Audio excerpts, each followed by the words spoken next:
Welcome to No Driving Gloves. This is going to be an interesting edition tonight as schedules have been really hectic. Will had some illness, kind of lost his voice, so he couldn't join us this week for the recording.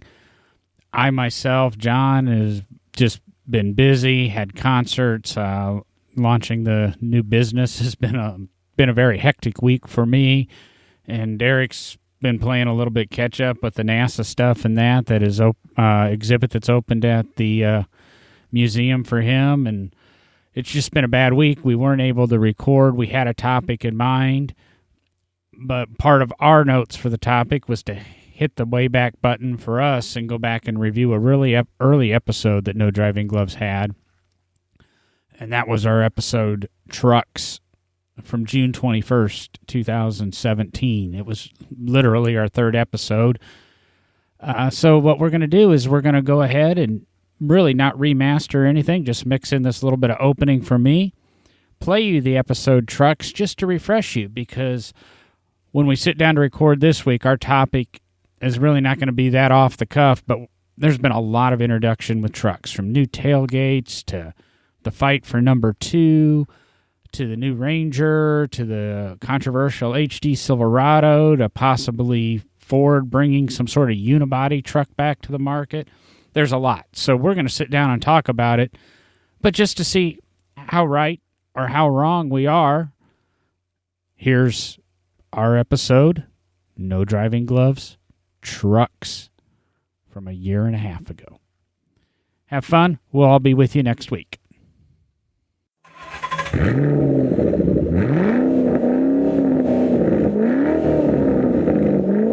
Get ready to ride along for another exciting episode of No Driving Gloves, where Derek, John, and Will use over 75 years combined industry knowledge to bring you a bare-knuckled view on the collector car hobby. So let's get rolling. We're here for another wonderful episode of No Driving Gloves. How are you guys doing tonight? Doing well. Fantastic. Nothing big, nothing exciting happening in the world? Just rain. Tropical depression's hitting the Gulf, so, we'll get hammered in the next day or so. Makes for a nice, wonderful, 90 degrees and 110% humidity in Alabama. That's right. Well, I think we discussed and we were going to explore the wonderful world of trucks. I think we'll go all the way back to little wooden-bodied things that were kind of coach-built, all the way up to wondering why people are paying $100,000 for a pickup truck to use as a tow rig. Because it's fancy, John. Because it's fancy. That's because my tushy's comfortable in that leather. With air conditioning. Are y'all making fun of me already? Yes. The only option my old F-150 didn't have was the refrigerators. I have a good explanation why we spend $70,000 for a tow rig. Because you're in it a long time. Yeah. When you drive from Alabama to California, air-conditioned seats are really nice. Now, do you have the optional, toilet stall in there as well, or no? Yeah, it's called a Mountain Dew bottle. Nice. No, you learn after many nights on the road, you don't choose a Mountain Dew bottle, preferably a Pepsi. You just got to mark it with a Sharpie. Mark the lid,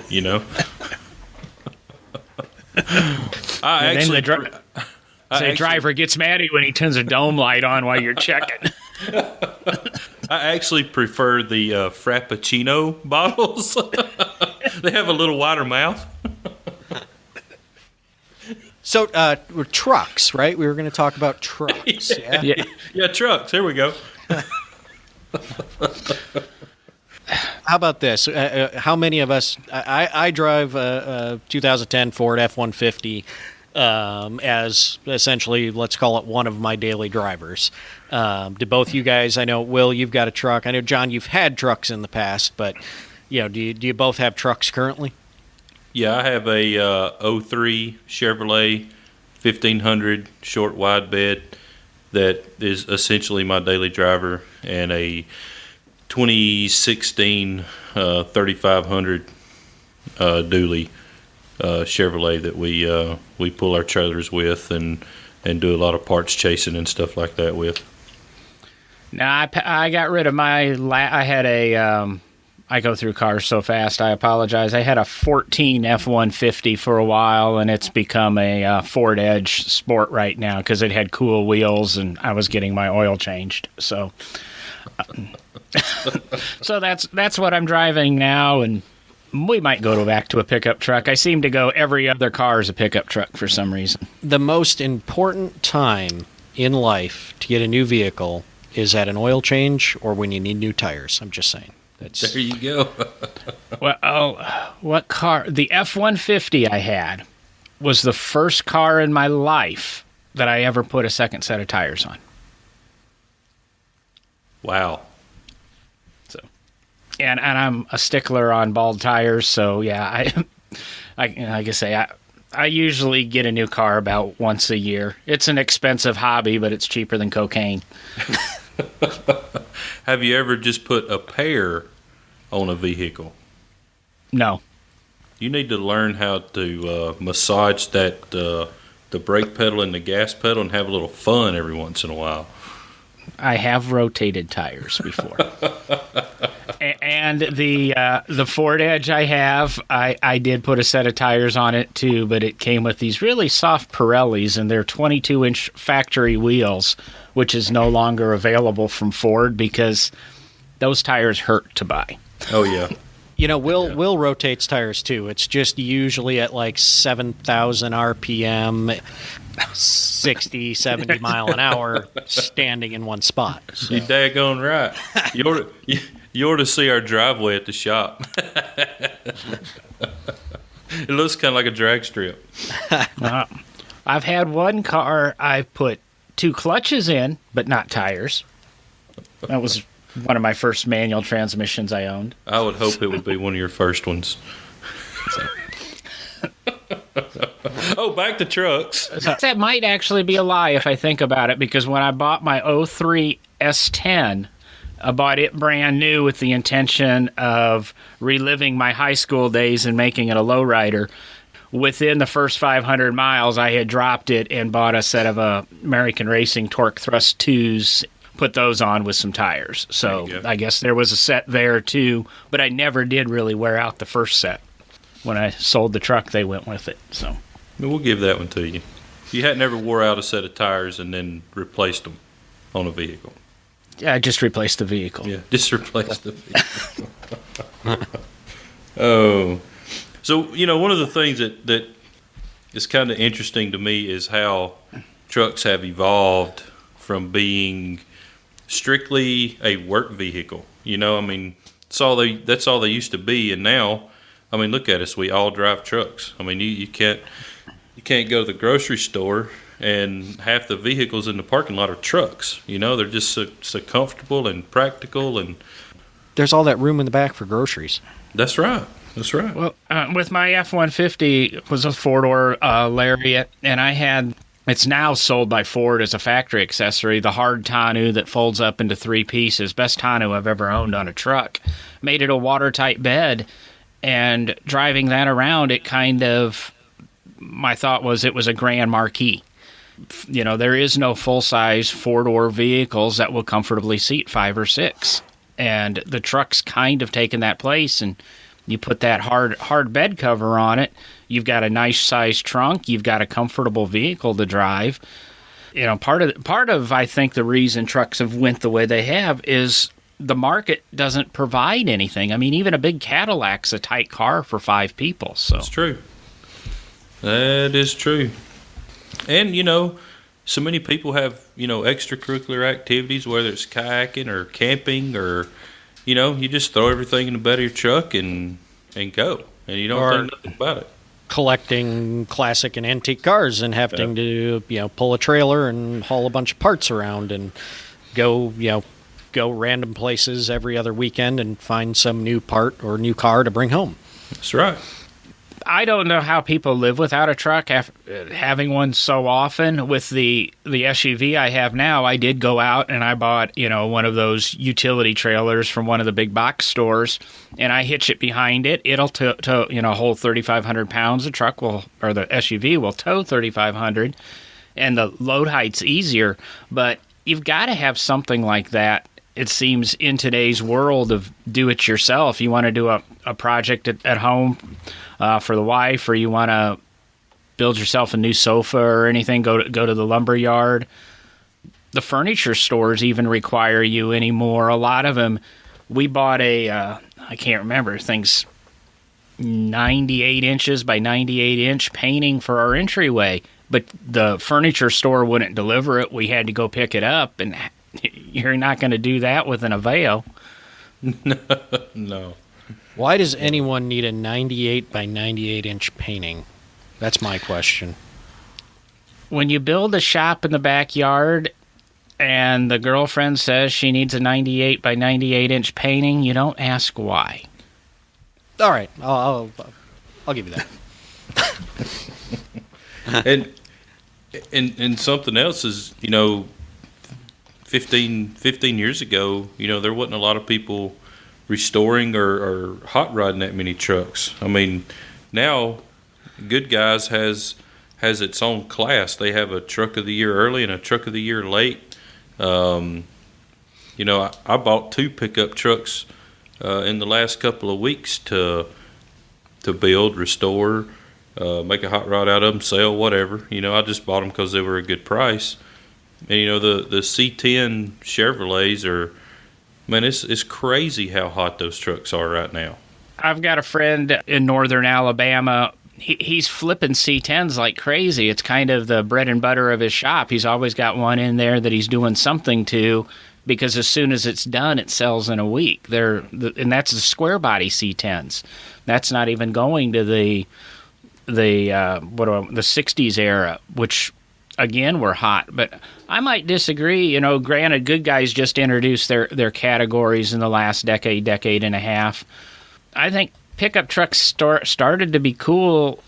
You've got to think back to some of the early Dodges from the 50s. What was it, the Style Side that they had? That was kind of a cool truck. And jump 20 years ahead, you had the Little Red Express, which was the first cheat to the emissions laws, and that's where pickup trucks have been, is they've been a way to skirt the feds, I guess.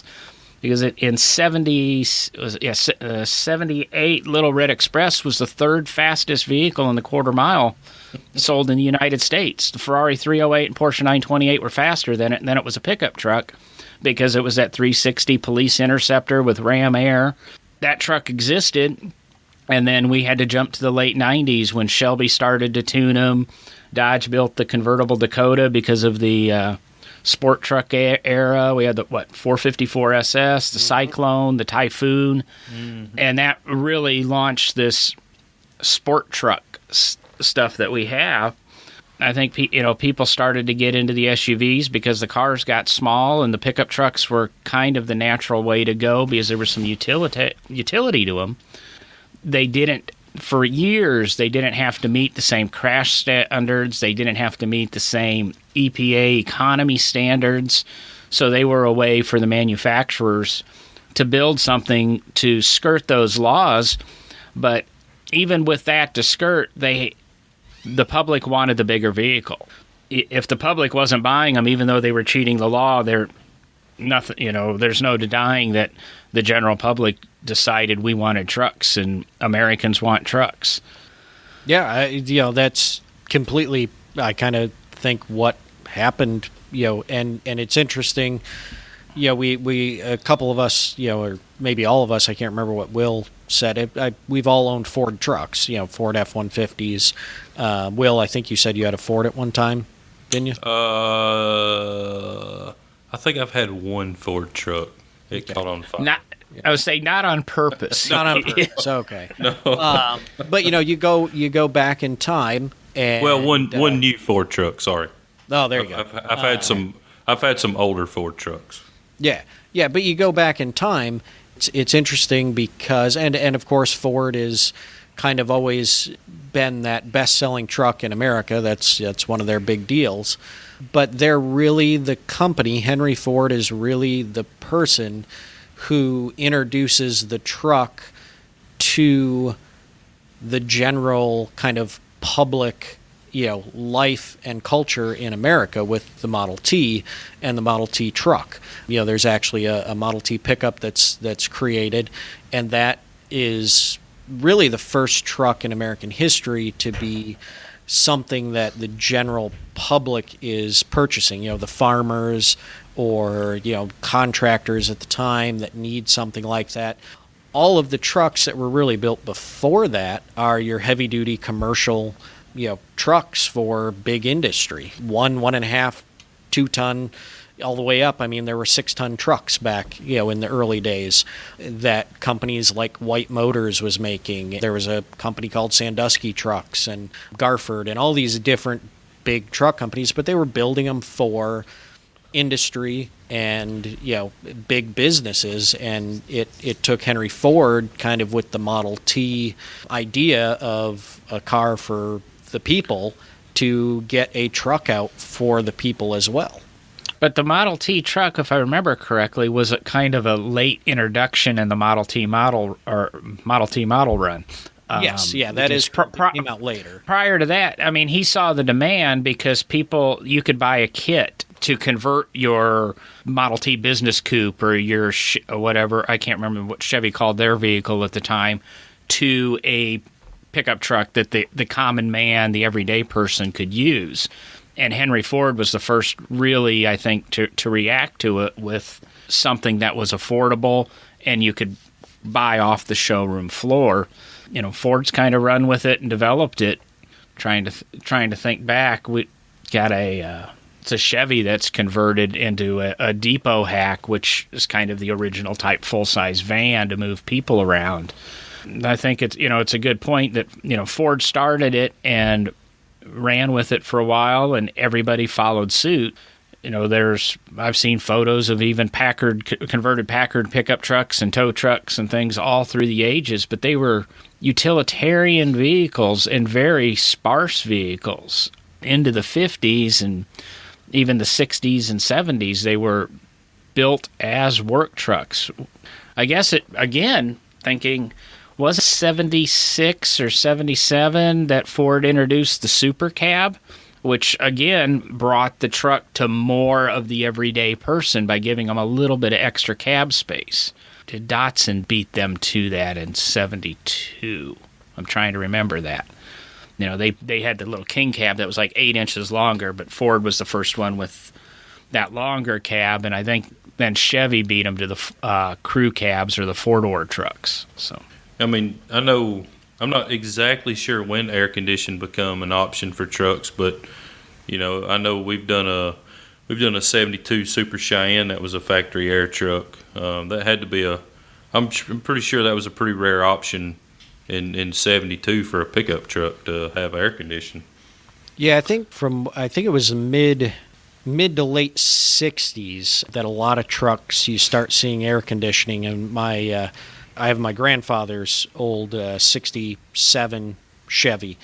It was a truck from out west, California, Arizona area, and it's got a factory air conditioning system on it. So, it's right around that mid to late 60s, I think, that we start seeing that air conditioning come in, which, again, Creature Comfort, which is aiming more towards, making this more family-friendly vehicle, in my opinion, right, when you start adding Creature Comforts like that. Definitely. Well, there has to be the consumer demand, and maybe it was the site foreman that demanded the air conditioning in his truck, and he didn't care about his laborers and stuff. But air conditioning's worked its way into everything. But as you go through and watch the trucks develop, they do get a little bit more plush and a little bit more plush. But I think so did the cars. But they always seem to lag behind the cars until, I would really want to say into the 90s. I'm trying to remember the 87 Dodge I had. It was still a pretty basic vehicle. I mean, compared to what you would get in, say, a LeBaron or a K-Car LeBaron of that year. You think of what a Ford pickup was in comparison to a Taurus at that time. I'm trying to keep every man car, every such. But now if you go out and you look at an F-150 or a Ford Fusion, the F-150s, and not, even in XLT trim, I won't say XL trim, but XLT trim, is probably feels like a more solid car than a Fusion. Yeah, and I really do. I think it's my kind of tipping point as kind of an automotive historian from that angle of it. Trucks and kind of becoming the family usage vehicle is right around the mid-90s. I think it was 94. Dodge Ram came out with the new body style, with the lowered fenders, the high hood. But they did something interesting, and they introduced the third door opening extended cab, which allowed for easier access, like a back door, into the back of the truck. You move to the quad, the four-door, quad cab style pickups. And I really think that's when we see a tipping point to the truck becoming really even more and more family-friendly and family-oriented. I remember early 90s with the customizing that one of the, I say 88 and newer Chevys, I don't remember, that was done by Burt Reynolds, that was sold with the four-door and a custom bed on it. And because I always thought it would be cool to have a Suburban and cut the back off and make it into what basically became the Avalanche 15 years later. But in 94, my father bought one of those restyled Dodges, and I had a 96 or a 97 long bed extended cab as my daily driver. I had the year before they introduced that third door on the back, kind of a suicide door.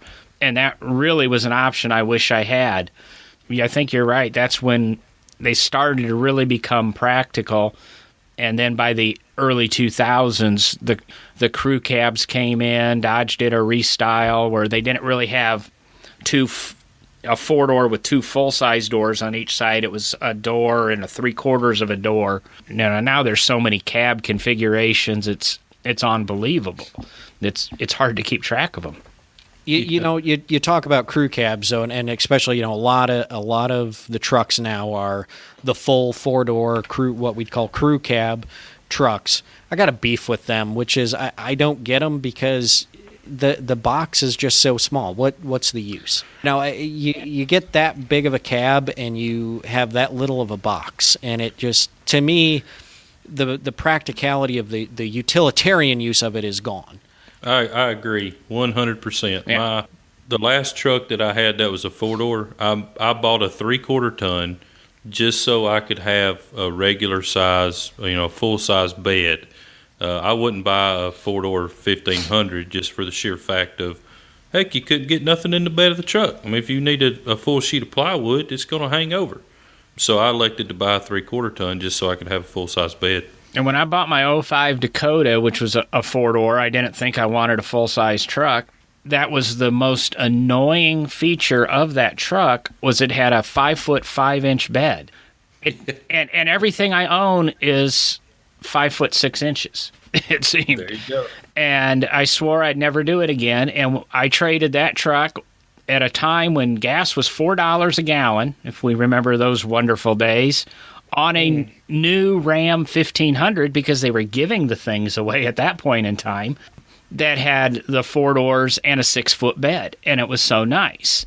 And then I had that truck for a year or two, and then went through some other vehicles like usual. And then I bought I guess it was a 12 F-150 now that I think about it, because I own two different 12 model year cars. So, funny, but bought one at the beginning of the year, one at the end. But had that one, and I made the same mistake with a 5.5-foot bed.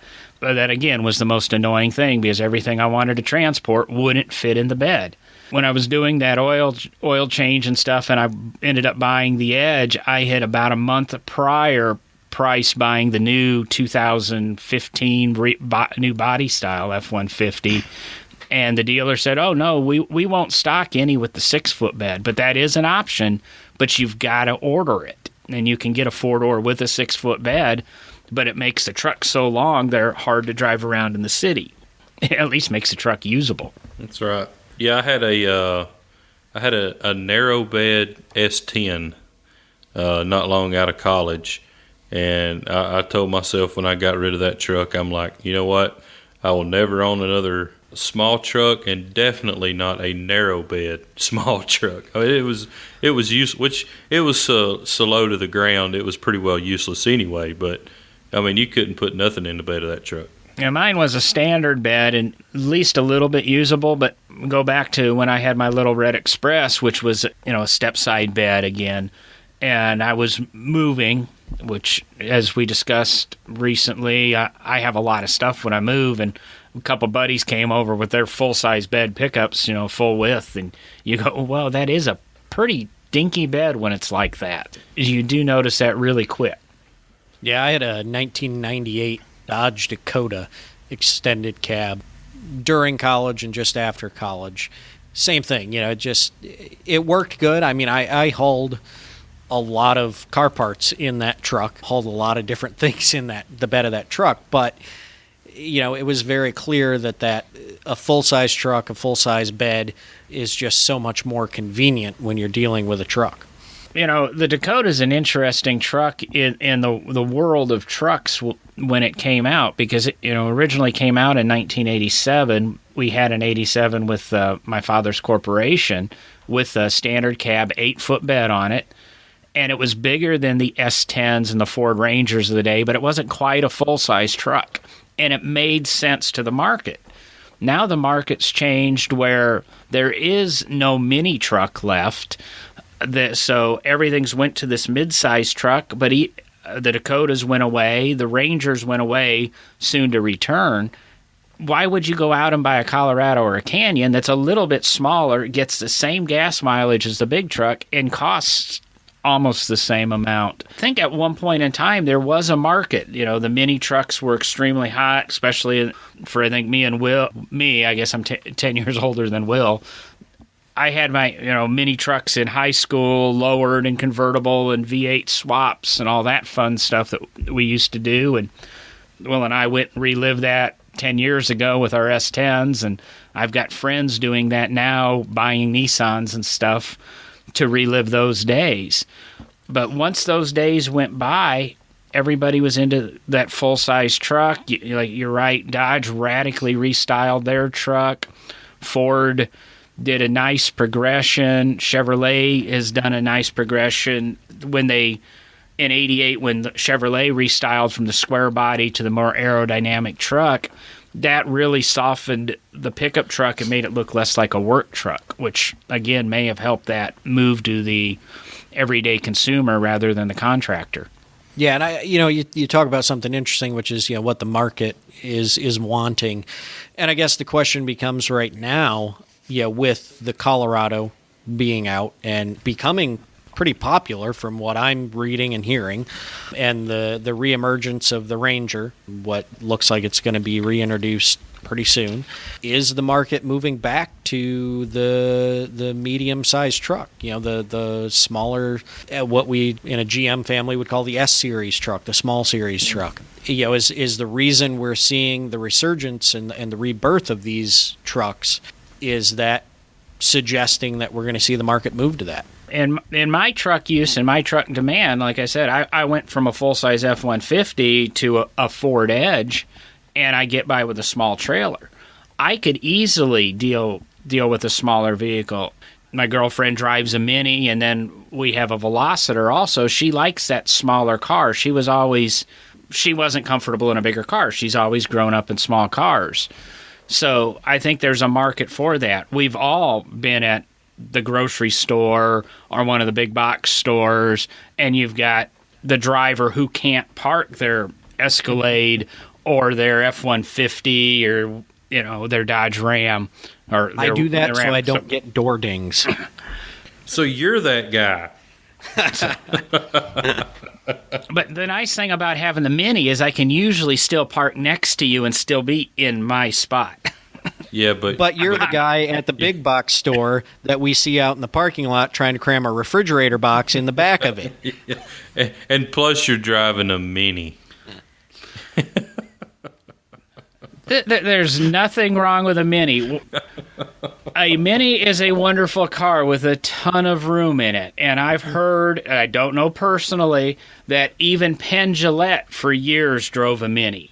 And we know how big, Penn Jillette's like 6'8" or something, and he's a big man. I've now heard he drives a Nissan Leaf. He is an odd man, and I'm sure it's very comical, which goes along with his career. But yeah, but the problem with the modern Mini is it's like 2 times bigger than the original Mini.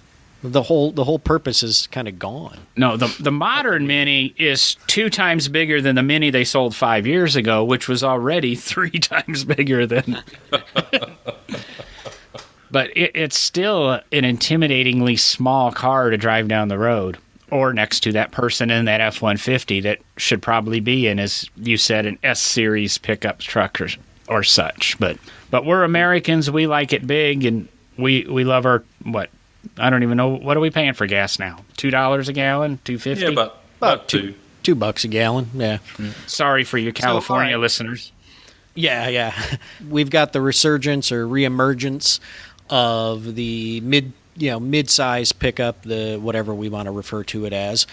How about the emergence of the all-aluminum pickups, like the new Fords? What are we feeling about those?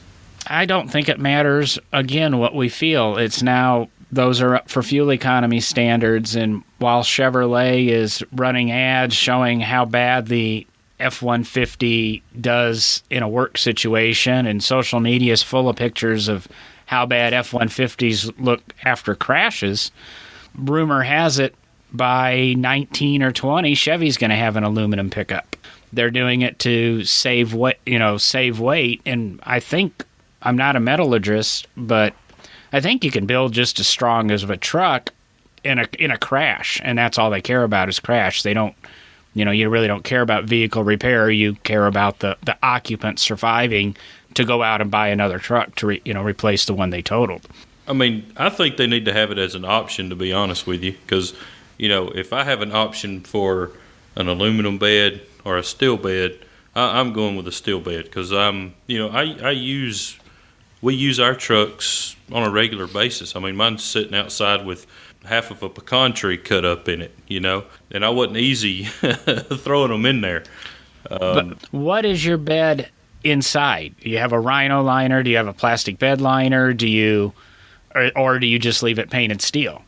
I just leave it alone. I don't put anything in them. And then when you get ready to sell them, you Rhino line them.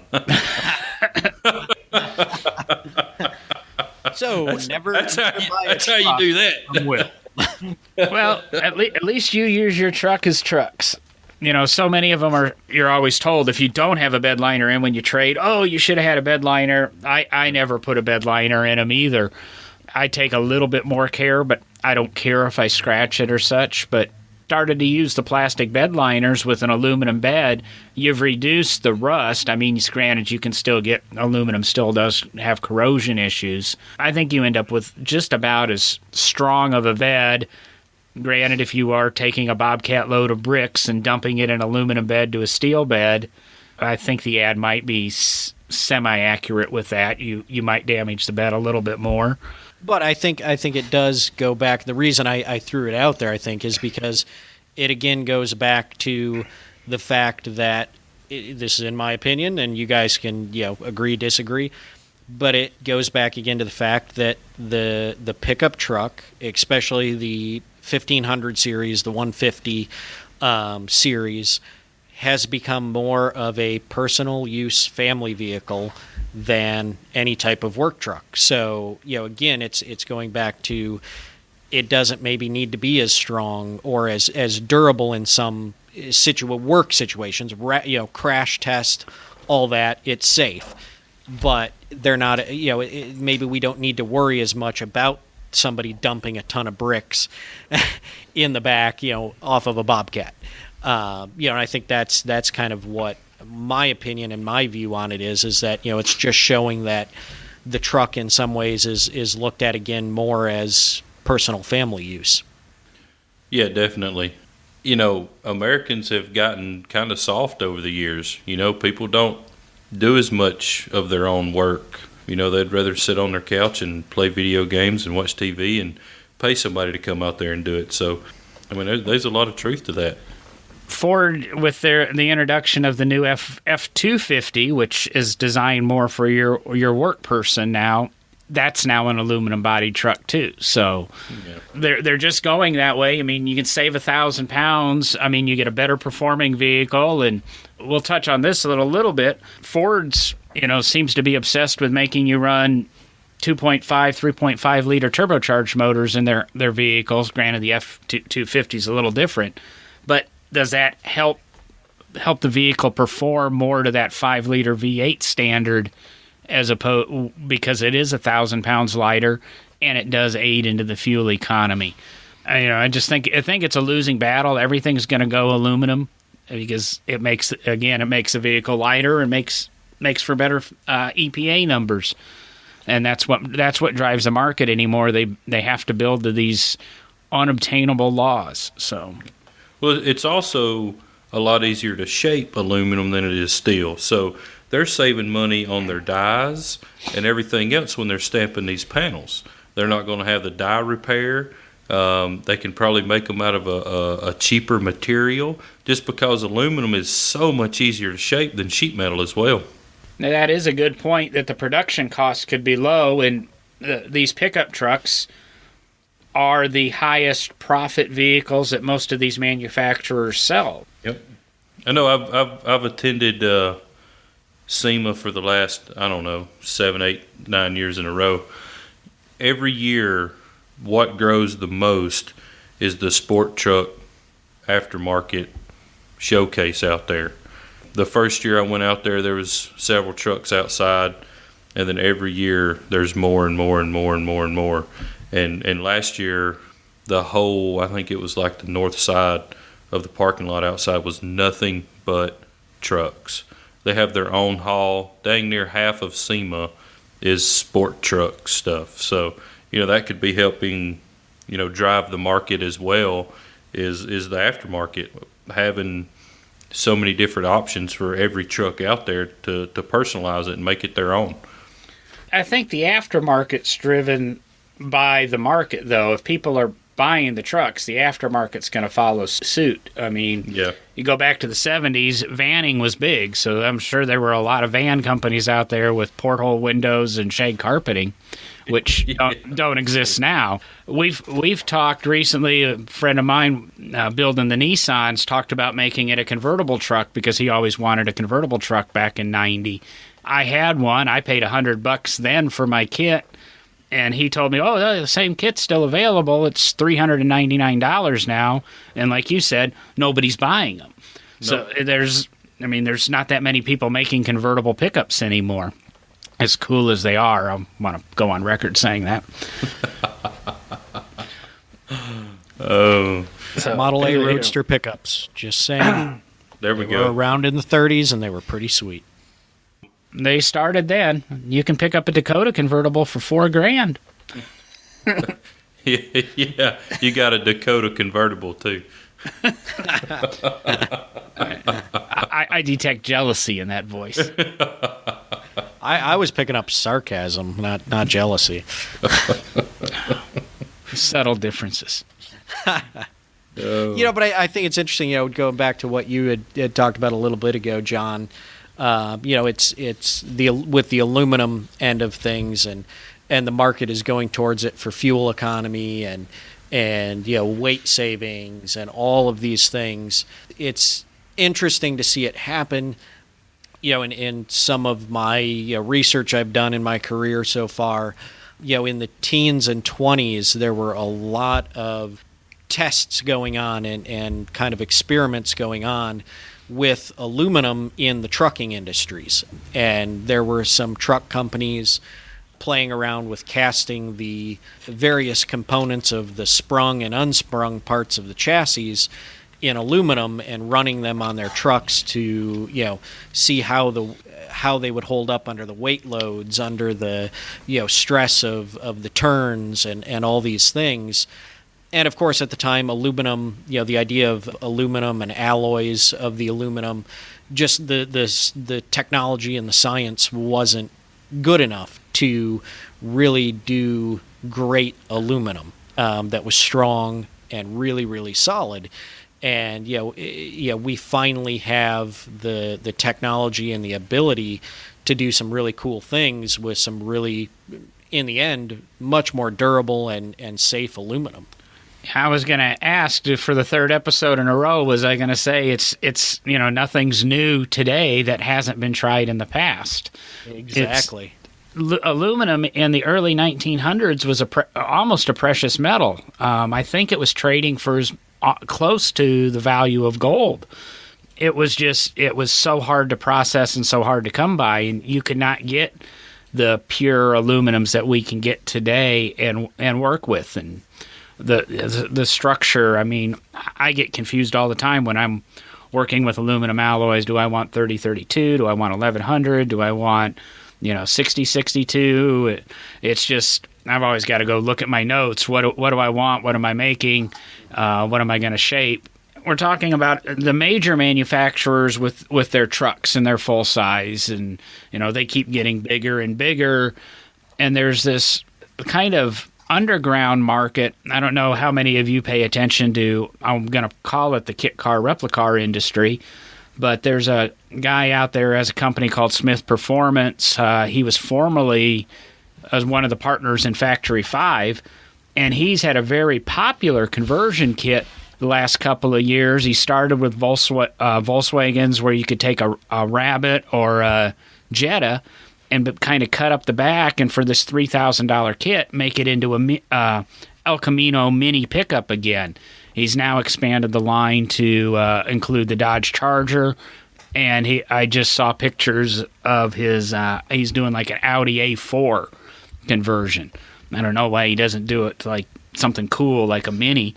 So there seems to be, he sells these kits. I mean, kits that I'm being asked to cut up my car, paint my car, do all this work myself. In my opinion, he's selling these kits pretty briskly. I can't remember what the numbers are. He makes a couple hundred kits and sells them $3,000 a pop, but he sells out of every production run. Is there a movement back to the smaller pickup, or is that just a cool thing to do?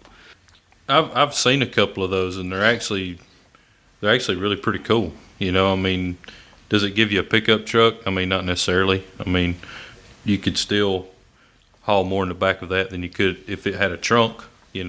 Well, for me and my woodworking hobby, it gives me the ability to run to the lumber yard, get a couple of boards, or run to the store and buy a saw and throw it in the back, and Yep, it's exactly. a little bit more use. I think he took a big hit with the Dieselgate scandal out of a Volkswagen, because the little TDI Jetta with that pickup truck thing would have made for a heck of a vehicle. Well, And- in Australia, they're still making utes. Yeah, I and mean- that's I was going to mention that. It's interesting that the American market versus the Australian market, where you have the Ute. We had the Ranchero, we had the El Camino. They're gone. Had the Rampage. Yeah. Well, and you even had the Subaru. What was that? The Baja. That was the Ute style. The Brat. The Subaru Brat with the two seats in the back. Yeah, I think so. I think the Baja was a Ute as well. It was the Baja. Yeah, it was the Baja. The Baja was the recent four-door one. I was thinking of the one that had rust problems from the late 70s, 80s. Yeah. It had the little T-tops in it and things. Yeah, but it's interesting that one market can bear it, and have great success. I mean, even Holden, which is part of GM's Australian line, had a Ute. I don't remember the name of the Holden Ute that was being built, but there's an American company with an Australian division. I believe Ford also builds a Ute in Australia, but we saw what happened when they tried to bring the GTO over, which was really a Holden, or the Monero. Let's not talk about that. Let's just steer clear of that whole thing. I have a lot of opinions on it. That can be for another show. That can be another show.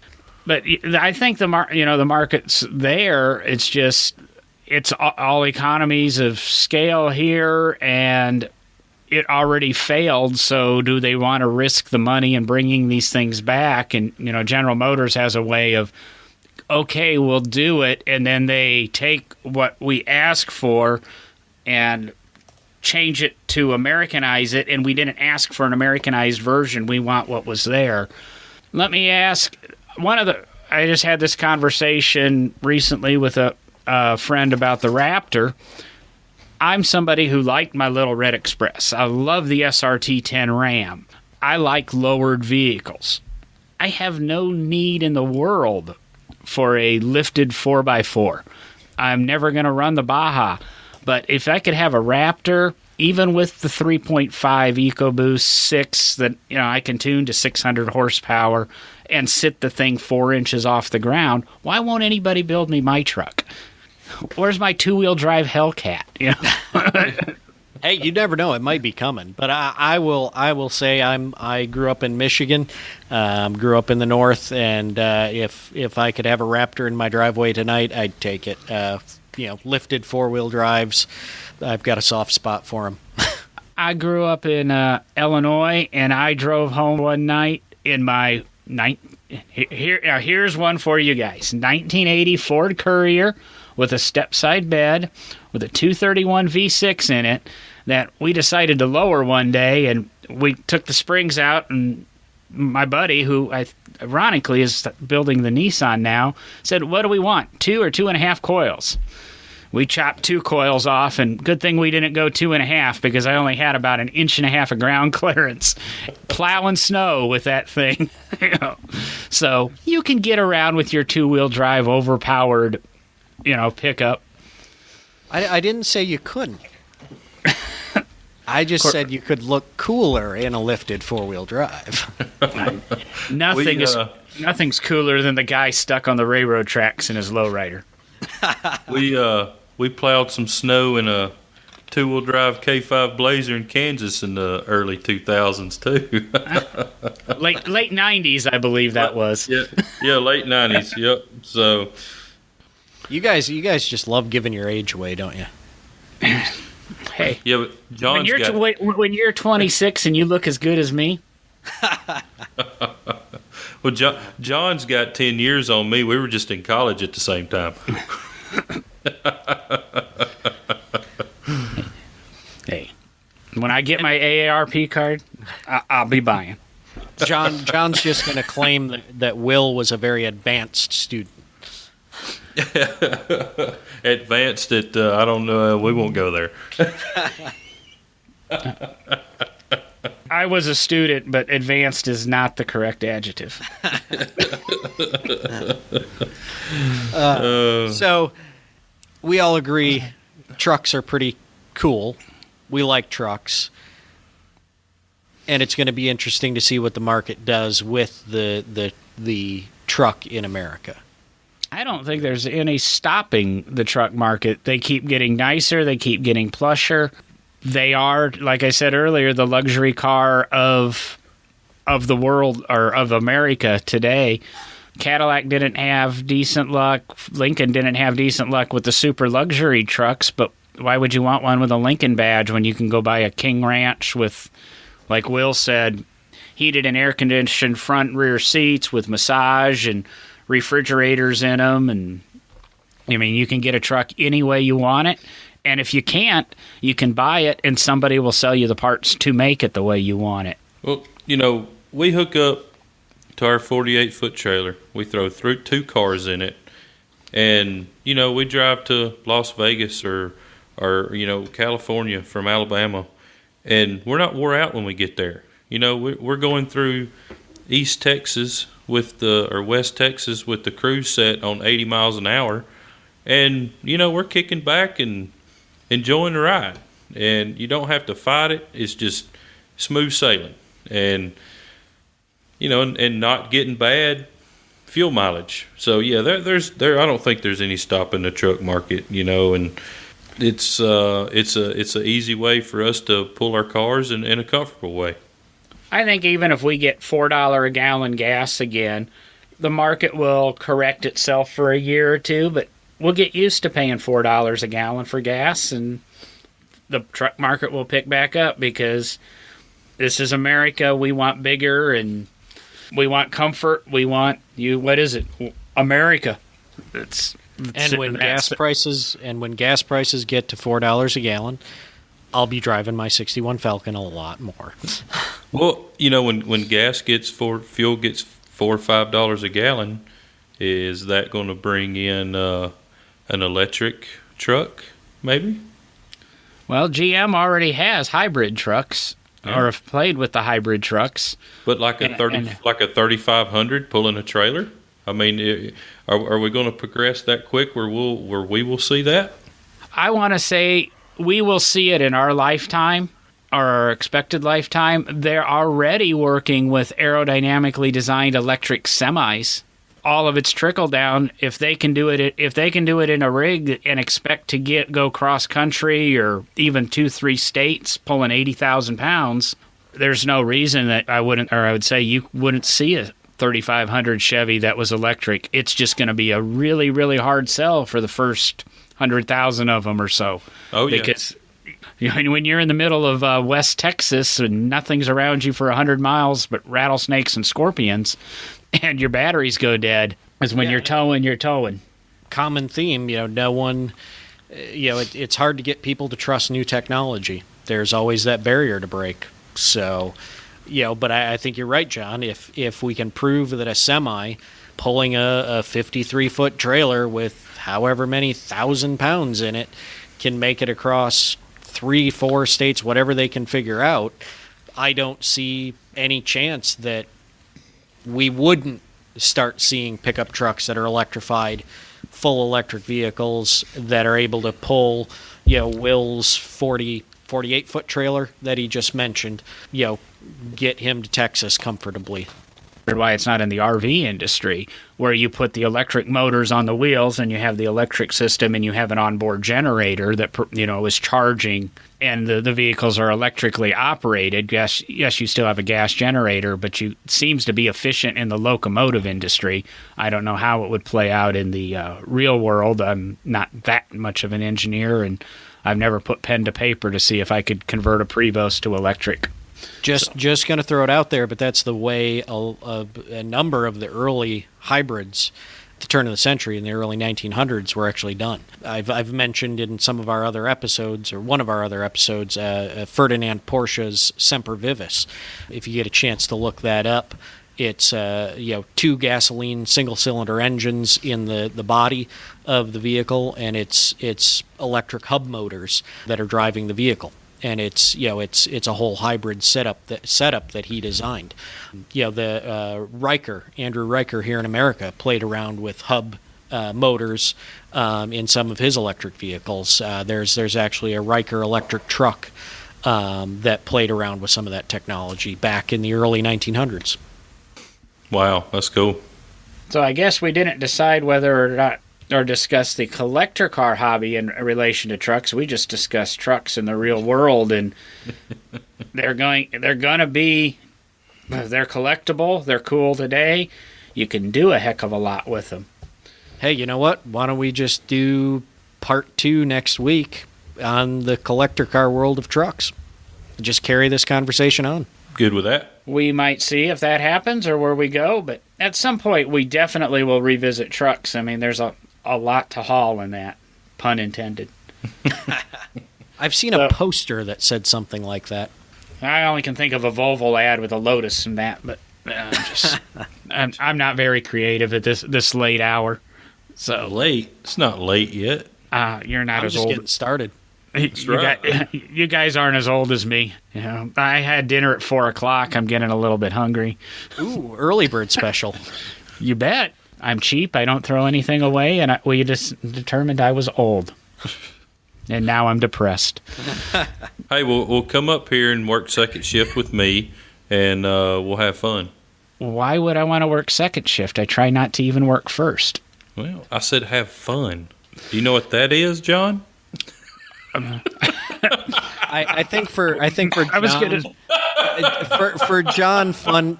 I'll leave it at this. For John, fun involves wood. That's all I'm going to say. So, I guess we will wrap it up about here. We're a little bit longer than we normally want to run. I think we've definitely discussed the viability of trucks and acknowledged in our opinions they're here to stay. So unless anybody else has closing words, we'll go ahead and wrap it up. I guess that means there's no closing words. Help fund this podcast. We're doing it for fun. We're doing it. If you enjoy it, throw a couple of bucks our way. We'll check us out on Patreon. We've got different reward levels there. Some of those would be personal consultations that kind of go along more with our labor rates. They're kind of aggressive goals, but there's also entry level, and you can get one of the first edition No Driving Gloves stickers or t-shirts, depending where you go. Just wanted to mention that, get that out there. Of course, we're on iTunes, Google Play, said YouTube. I think we've set up on SoundCloud, so we should be out there for you to listen to anywhere. I think we're going to go ahead and wrap it up for this evening, and we'll talk to you later. If you have questions or comments, email us at nodrivinggloves@gmail.com. Be sure to subscribe to No Driving Gloves using your favorite podcast catcher. Follow No Driving Gloves, one word, on Facebook or Instagram. And most of all, please check out our page on Patreon where you can help keep our tires rolling.